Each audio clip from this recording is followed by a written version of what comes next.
যে জামাতের আকীদা ঠিক নাই, একটু ব্যাখ্যা করলে উপকৃত হবো। আচ্ছা, আমি আমার আকীদাটা আগে বলি। আমার আকীদা হচ্ছে আমার আল্লাহ ওয়াহেদ, তার সমস্ত জাত এবং সিফাতের দিক থেকে তার কোনো শরীক নাই, তিনি লাশ।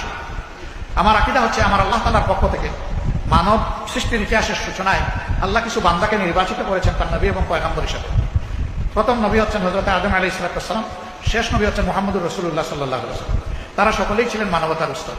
আমার আকীদা হচ্ছে এই সমস্ত নবী পয়গম্বরগণ সরাসরি আল্লাহর ওহী দ্বারা নিয়ন্ত্রিত এবং পরিচালিত ছিলেন। অতীতের ওহীগুলা অবিকল এখন বিদ্যমান নেই, বিদ্যমান আছে আল্লাহর দেওয়া পূর্ণাঙ্গ হেদায়েতের কিতাব আল কোরআন। এটি আমার আকীদা। আমার আকীদা হচ্ছে যে আল্লাহ তাআলার আনুগত্যের সর্বোত্তম নমুনা হচ্ছে মুহাম্মদুর রাসূলুল্লাহ সাল্লাল্লাহু আলাইহি ওয়াসাল্লাম।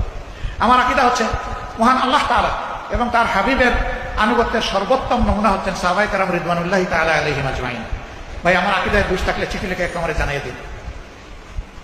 আমার জানা মতো আমাদের সহকর্মীদের আকীদাই থেকে।